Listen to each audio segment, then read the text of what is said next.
It's all about forgiveness. The woman in this story is, as the narrative discloses, a sinner. And we don't know the precise nature of her sin. And given that sinner is used variously in Luke's gospel, including when Peter says to Jesus after the miraculous catch of fish, I am a sinner, Luke 5:8. Let's not assume she is a prostitute, as if that's the only sin of which a first century woman is capable.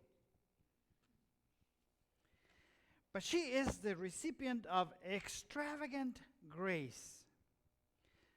Extravagant because it is unusual, because it is out of the ordinary, it is radical. See, this is the thing, very simple explanation of grace. Grace is getting something wonderful that you don't deserve. As a sinner, she didn't deserve or earn anything good.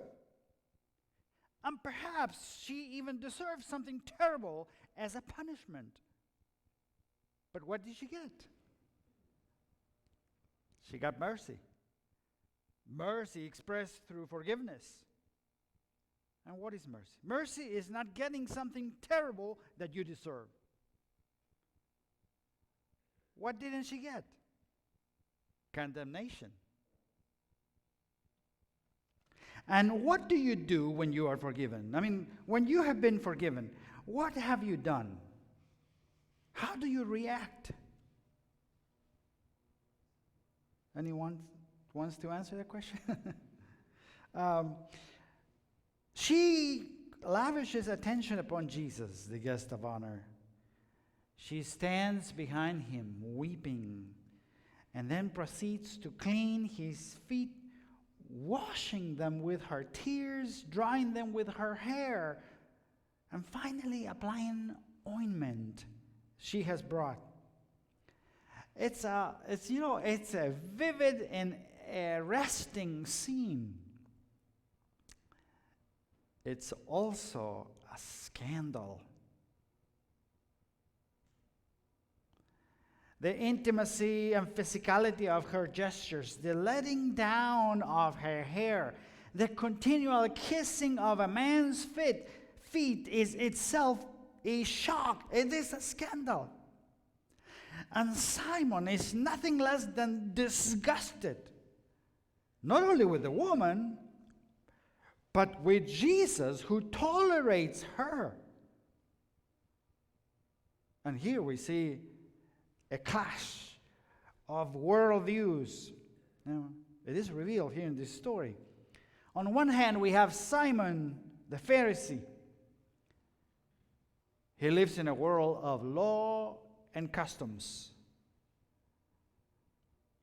For Pharisees like Simon, God has been taught in Sunday school as one whose righteousness cannot endure sinners, but saves only those like Simon who uphold the laws of God and in all their purity.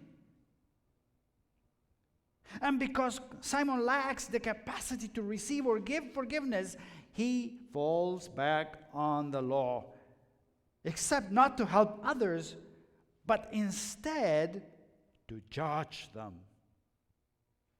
And by Simon's judgment, a true prophet of God should know sinners and avoid them. And to Simon, that is what it means to be a person of faith. And if this means to be a person of faith, then Simon needs this woman to be and to remain a sinner. Why? In order for Simon to be Simon the Pharisee, he needs this woman to be this woman, the sinner. Because without sinners, it is hard to distinguish the I have no need to be forgiven righteous people.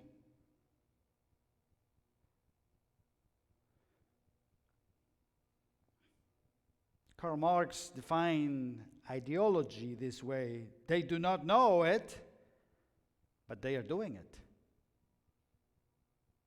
They do not know it, but they are doing it.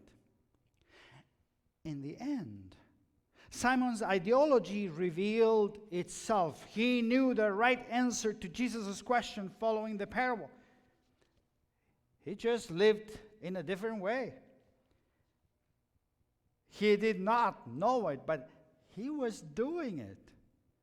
He needed this woman in sin in order to maintain the image of righteousness. Don't we all do that? I mean, do good Christian people need sinners in order to be good Christian people? If so, forgiveness is not something to be celebrated, but something to be feared. Do you need others to be sinners in order to consider yourself good?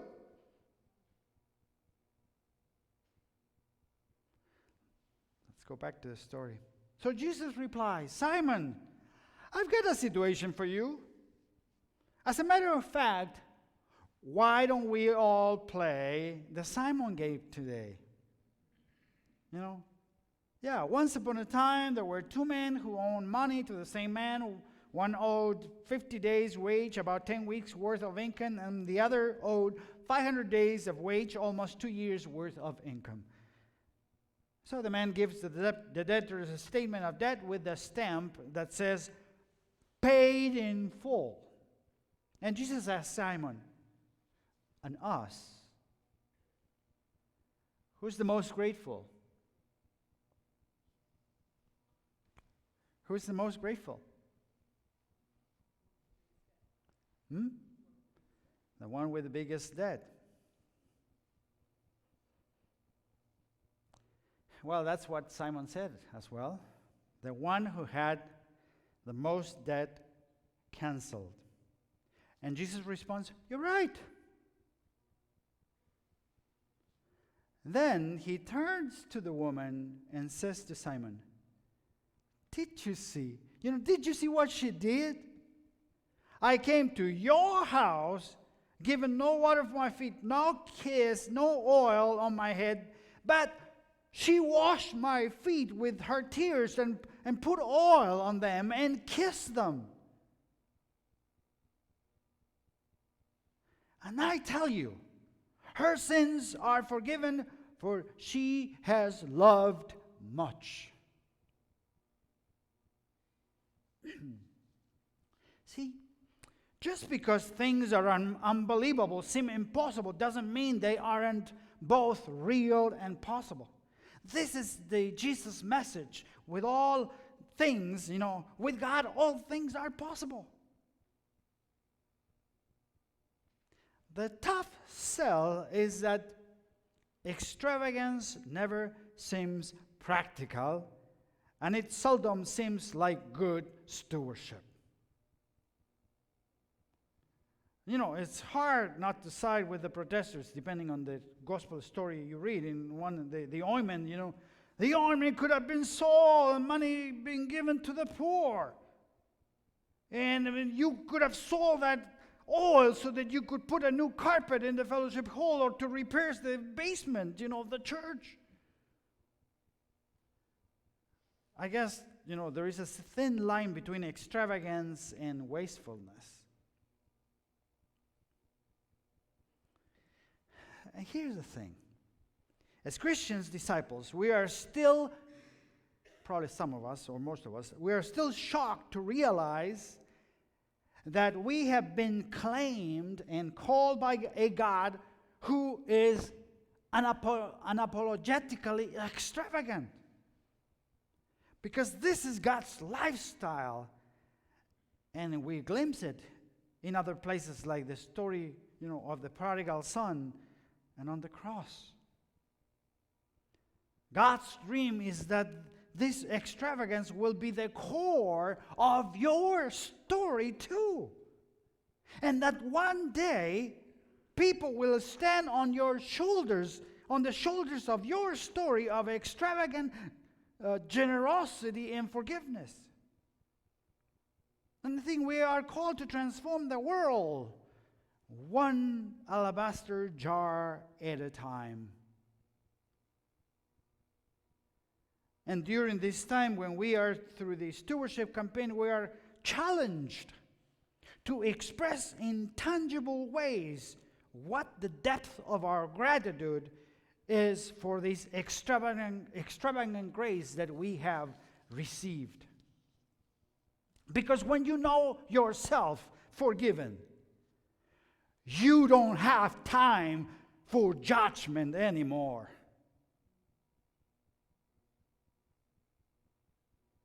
And all you can do is to be grateful. Indeed, manifest that gratitude by forgiving others. And when you forgive others, something rather amazing happens. Because through your offering of forgiveness, you release a hold not only on the other person, but also on the grudge you were holding, on the hunger for delicious judgment that you've been harboring, and on a life dominated by the past. When you've been forgiven, all that is left is gratitude. And when you forgive others, all that is left is freedom and possibility. So it is in receiving and extending the gift of forgiveness that we become God's vehicles of God's love and grace. Let us pray. O God, who makes all things possible, we confess that we love to sing about your amazing grace, but often doubt it can be real for us. And we often treat stories of forgiveness as if they are fairy tales. But extravagant acts of grace are not fairy tales. Help us to celebrate with joy rather than nervously counting the cost. Thank you, Lord. Thank you for all the ways you anoint us with the oil of gladness this day and forevermore.